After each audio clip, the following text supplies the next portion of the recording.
Olá, tudo bem com você? Eu espero de coração que sim. Meu nome é Caio Beck e estou muito feliz por você estar aqui no canal da Andragogia Brasil. No vídeo de hoje, um vídeo muito especial em homenagem ao Dia do Trabalho, dia 1º de maio, nós vamos fazer um formato de vídeo diferente. Deixa eu mudar a tela aqui para aparecer o slide. Hoje eu vou ficar aqui no canto porque a gente tem que dar ênfase, né, dar força a esse dia tão importante. Todos nós trabalhadores, todos nós adultos, deveríamos agradecer e analisar a história para entender como que nós conquistamos os direitos que hoje nós temos por um trabalho, de repente, uma jornada mais digna, um trabalho mais justo, com condições boas, seja de saúde, de segurança. Isso, se nós pensarmos 200, 300 anos atrás, era bem diferente. Mas nós temos que entender também que muitas dessas conquistas tiveram relação com a educação. Sim, a educação ela tem uma forte relação com o Dia do Trabalho e, claro, com as conquistas dos trabalhadores. Então, vamos explorar esse tema. Desde já te convido a trocar saberes, colocar comentários aqui embaixo, trazer a tua percepção. De repente tem um slide, tem algum momento do vídeo aqui que você gostou mais, outro que você tem algum comentário ou que você discorda, por favor, vamos trocar saberes. Afinal, o nome desse canal até pouco tempo atrás era uma troca de saberes com o Caio, essa pessoa que está aí na sua frente. Então vamos lá. Quando nós falamos, né, do Dia do Trabalho, das conquistas, né, do trabalhador, a gente precisa entender que num passado, entre aspas, recente, vamos falar aí de 300 anos atrás, mais ou menos, a gente poderia ir mais longe, né? Poderíamos voltar lá à Idade Média, poderíamos ir até Sócrates, sofistas, lá atrás no século V a.C., mas não faremos isso nesse vídeo. Vamos começar como um ponto de partida, e tem um motivo para isso, a Revolução Industrial. Por volta lá de 1760, quando se inicia essa revolução industrial, onde o trabalhador adulto, assim como eu e como você, ele passa a ser percebido não mais como um, um artesão autônomo, como um profissional lá, um pintor, um mecânico, como um ferreiro. Ele passa a ser conhecido como um trabalhador que vai agora ser um operário.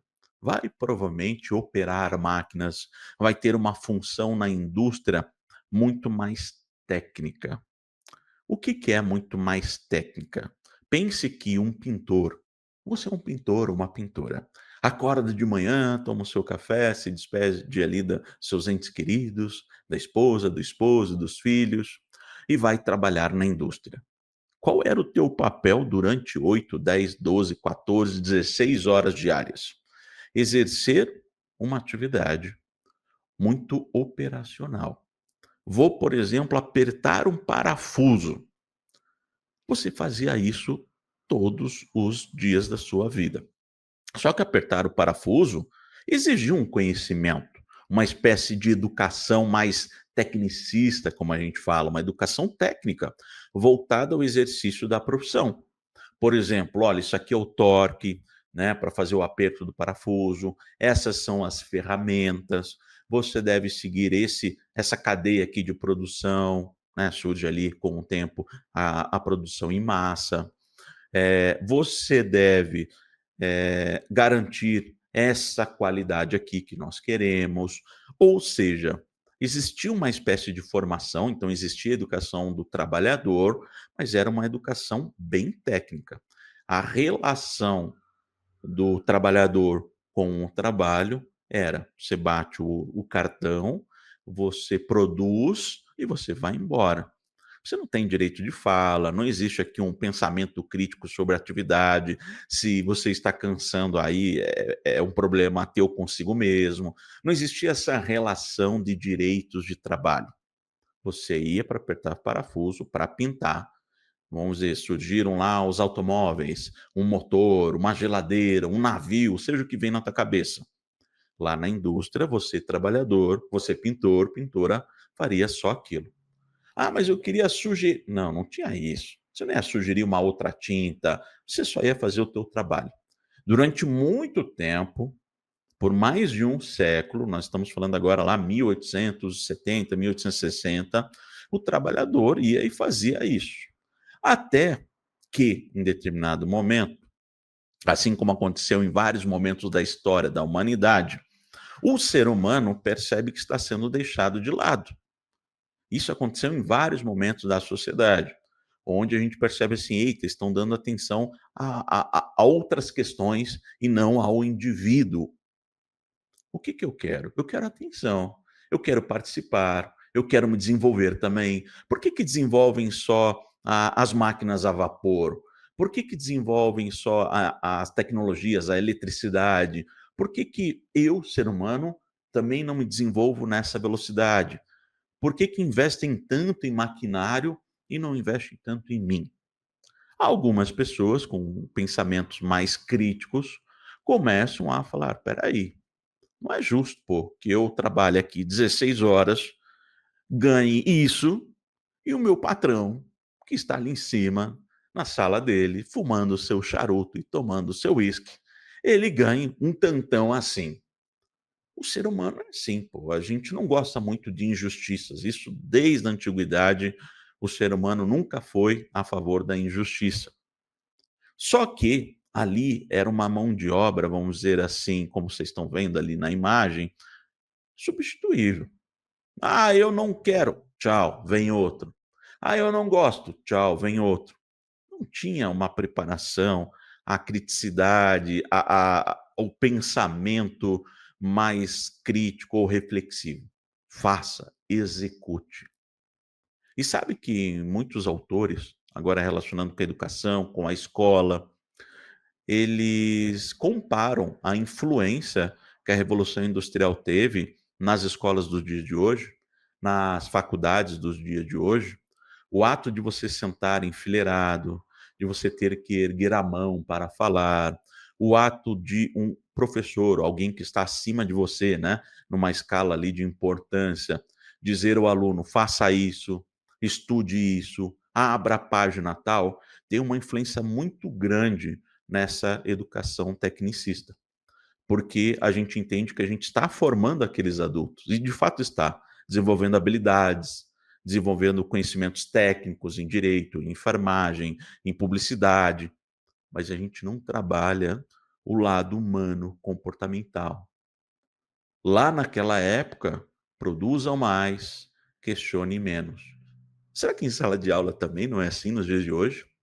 Produza mais. Vai, faz exercício, faz avaliação, tire nota 10. Vamos, mas questione menos. Ou será que no nosso cenário hoje, a gente vai chegar nas faculdades, entrar numa sala de aula, num curso personalizante, num programa lá de alfabetização, ressocialização de adultos, vamos abrir a porta, está todo mundo falando, colocando para fora, criticando. Será que esse é o cenário? Ou esse é o cenário que a gente tem aqui dentro como ideal?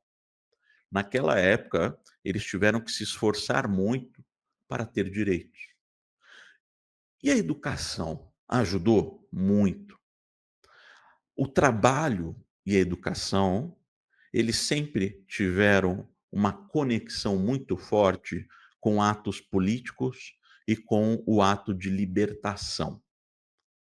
Provavelmente você já ouviu frases de Paulo Freire, próprio Malcolm Knowles, o pai da andragogia, John Dewey, vários outros pensadores falando sobre o, o quanto a educação liberta, né? Mas alguns atos educacionais ajudaram a esses trabalhadores se libertarem com mais propriedade, com mais rapidez, com mais força. Vou dar um exemplo. Na imagem que vocês estão vendo na tela, tem 3 imagens, né? Eu vou destacar a primeira. Esse rapaz que aparece, para quem já fez o curso de andragogia, deve saber pela imagem, que eu falo bastante dele, é Eugene Rosenstock. Eugene Rosenstock. É um alemão, um professor alemão, que participou da Primeira Guerra Mundial, foi um instrutor de treinamento de militares e, acima de tudo, um defensor da educação do trabalhador. Ele foi o primeiro diretor da Academia do Trabalho de Frankfurt. Não confunda, por gentileza, com Escola de Frankfurt, porque muito se fala de Escola de Frankfurt quando fala de política. Tem uma relação, era na mesma cidade, no mesmo momento, estamos falando de 1920, mas ali era um outro local, a Academia de Trabalho de Frankfurt. O que que aconteceu ali? A reunião de trabalhadores que publicaram jornais, que criaram bibliotecas voltada ao trabalhador, para que ele pudesse, no horário de descanso, ler um livro, pudesse trabalhar o lado comportamental, mudaram a forma como se ensinava, as universidades ensinavam naquela época de uma forma, a academia de trabalho muito mais horizontal, muito mais colaboração, muito mais ali uma educação cooperativa. Sabe que a educação que Eugene Rosenstock defendeu era muito voltada à liberdade de expressão, à liberdade de você ir atrás das suas necessidades, de você aprender aquilo que de fato você almeja, aquilo que você sonha. E ele começou uma revolução aqui dentro. Porque todas as revoluções que a gente vê na história, como essas duas imagens que vocês estão vendo, elas sempre começaram aqui dentro.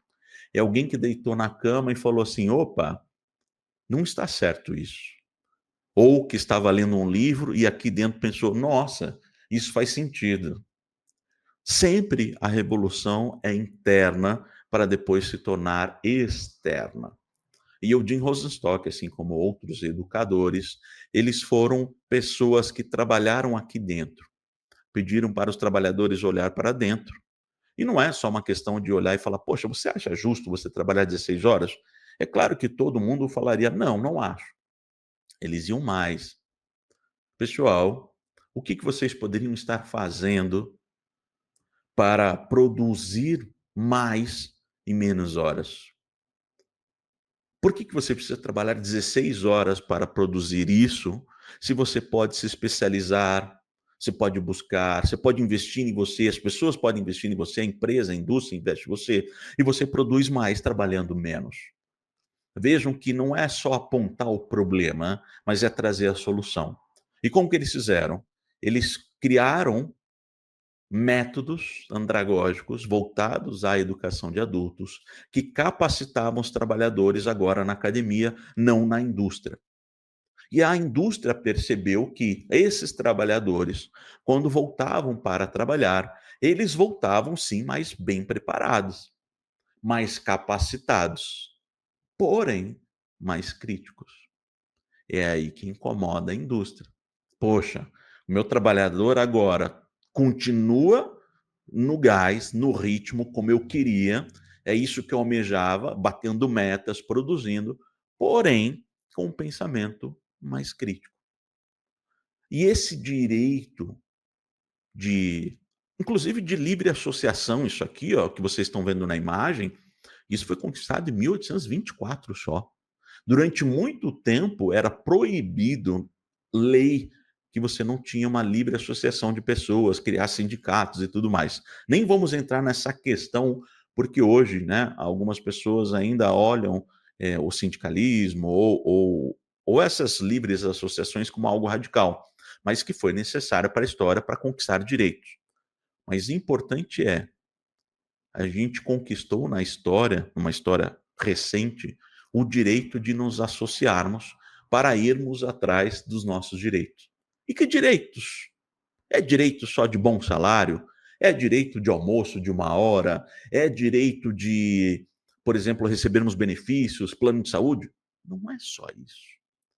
É direito de nos expressarmos, é direito de opinarmos, é direito de recusarmos. Hoje é muito importante no trabalho, na indústria brasileira, o direito de recusa, por exemplo. Isso é, né, as empresas incentivam. Se você não se sente seguro, não faça. Naquela época não tinha isso. E no Brasil, já que falamos da indústria brasileira, não foi diferente. Não foi naquela época, a gente tem um delay na história até que chegue aqui. A industrialização no Brasil começa ali em 1930, mais forte, né? Onde começam a investir aqui no mercado brasileiro. E quando chega essas indústrias aqui, as internacionais, vem o gringo investindo aqui no Brasil, o foco no brasileiro, no trabalhador brasileiro, produtividade. O que aconteceu lá fora, aconteceu aqui. Isso que a gente vê na história, quando a gente fala de Londres, quando a gente fala de França, quando a gente fala de Alemanha e as revoluções lá, acontece aqui também. Aqui também o trabalhador que antes era visto como um artesão autônomo, que trabalhava no fundo de casa, ele também começa a ter que ir para a indústria, começa a produzir. Ele começa a se tornar um número, ele começa a perceber uma lacuna. Eu não sou escutado, poderia ser, né, mais, importante aqui dentro, não tenho valorização pelas minhas experiências, por aquilo que eu faço fora e trago aqui para dentro, enfim. Todo esse cenário faz com que aqui no Brasil também aconteçam algumas revoluções, alguns protestos, começam alguns governos a incentivarem na educação do trabalhador, por exemplo, o Senai. Você provavelmente conhece Senai, conhece Senac, SESI, SESCENAT. Todos esses programas vão surgindo pensando no trabalhador, pensando na indústria. Imagine que em 1942, quando surge o Senai, né, com foco ali na aprendizagem, na indústria voltada ao trabalhador, a gente está pensando: espera aí, vamos formá-lo. Ainda é, né, um pensamento técnico, vamos formá-lo, mas eu preciso também trabalhar o lado comportamental dele. Então, a gente já começa num cenário mais recente, de 80, 90 anos para cá, a ter no Brasil uma ideia de uma educação do trabalhador mais humanista, né. Então a gente vai ter vários movimentos de 1920, 1930 até 1940 que incentivam uma educação mais humanista.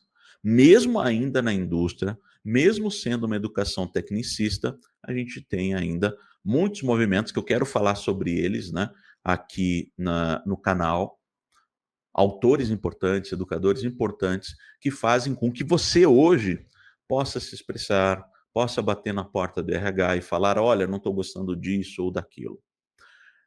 E como que a gente chegou nisso? Foi na indústria? Foi a indústria que acordou um dia e falou: "Não, trabalhadores, agora vocês têm o direito de fala também"? Não. O próprio trabalhador, orientado por ações da comunidade, ações de igreja, ações sociais, movimentos populares, perceberam que ele também poderia contribuir para esse processo, também poderia ser valorizado. Agora, como que chegamos a essa virada de chave do trabalhador adulto acordar um dia e falar: "Eu sou importante também"? Educação. A andragogia, que é a educação dos adultos, ela é tão importante nesse processo, para que a gente comemore o dia do trabalho, o dia do trabalhador, o dia do trabalhador adulto, porque ela prepara o indivíduo para pensar, para refletir. Existia educação antes de 1800, existia educação em 1400, existia no ano 1000, existia no primeiro, segundo século depois de Cristo. Naquela época existia educação, mas não existia necessariamente uma educação voltada ao indivíduo.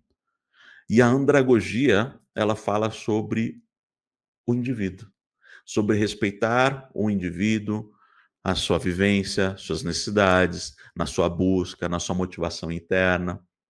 A andragogia, quando aplicada, a andragogia, quando seguido os seus princípios, ela dá ao trabalhador, como vocês estão vendo na tela, o protagonismo de ser seu próprio personagem, de ser ali o protagonista da sua história, de ser a pessoa mais importante em seu mundo. Ele vira o protagonista do seu próprio desenvolvimento. Não são as outras pessoas que ditam o que ele deve fazer, o curso que ele deve fazer, como que ele deve apertar o parafuso. Com uma base crítica, com uma base valorizada à interioridade, a andragogia vem para auxiliar esses adultos, esses trabalhadores, a pensar, a refletir e provocar mais. Mas, para a gente fechar, 1º de maio, não temos como não falar sobre esse pensamento de que quando a educação, seja onde ela acontecer, nas universidades, na escola profissionalizante, curso técnico, dentro das empresas, quando essa educação ela respeitar o trabalhador, o resultado vai mudar. Mas o que que eu quero dizer com respeitar e o que eu quero dizer com o resultado mudar? Primeiro, respeitar é respeitar o ritmo, respeitar os interesses, as necessidades, respeitar todas as experiências prévias, sejam elas boas ou negativas, respeitar o motivo daquele trabalhador estar em sala de aula, respeitar o motivo dele acordar todos os dias, que envolve os seus sonhos, seus desejos. Mas de que forma isso muda? Muda, porque você terá um indivíduo mais crítico, um indivíduo mais reflexivo, um indivíduo mais, vamos dizer assim, revolucionário. A revolução começa aqui dentro. A educação auxilia os trabalhadores durante a história na revolução aqui dentro. Todos os trabalhadores aprenderam que eles tinham direitos. Eles estudaram, seja num livro, aprenderam com colegas, participaram de comunidades, a participar da academia do trabalho. Eles entenderam, de alguma forma, que a educação lhe dava forças para argumentar, para buscar, para ter um poder de fala mais incisivo. E quando ele chegou na indústria, chegou no trabalho, com tudo aquilo, com todo o conhecimento, não mais um conhecimento só técnico, mas um conhecimento agora comportamental, as coisas mudaram. Não necessariamente a indústria começou a produzir menos, pelo contrário, a indústria começou a produzir mais porque essas pessoas aprenderam mais sobre elas, a preencher suas próprias lacunas. Mas incomoda. Incomoda porque agora a indústria precisa aprender sobre o indivíduo adulto. O líder, o encarregado, o chefe, como a gente fala, ele precisa aprender a liderar agora um trabalhador mais crítico. É aí que entra a educação dos adultos. A gente precisa aplicá-la também dentro das empresas. Então, senhoras e senhores, que nesse dia, 1º de maio, hoje, né, dia do trabalho, que a gente possa celebrar muito mais do que conquistas passadas, que a gente possa reafirmar que a educação dos adultos, ela é uma parte fundamental da de uma luta individual, mas também coletiva, por um mundo profissional mais justo. Ou seja, a educação dos adultos, ela sempre estará andando lado a lado com o desenvolver dos trabalhadores. Não existe desenvolvimento trabalhador sem a educação do próprio. Beleza? Espero que você tenha gostado desse vídeo. Parabéns a você pelo Dia do Trabalho e deixa aqui embaixo os teus comentários, as tuas reflexões, as tuas provocações, as tuas críticas, que eu vou ler com muito carinho. Um abraço e até o próximo vídeo. Tchau, tchau.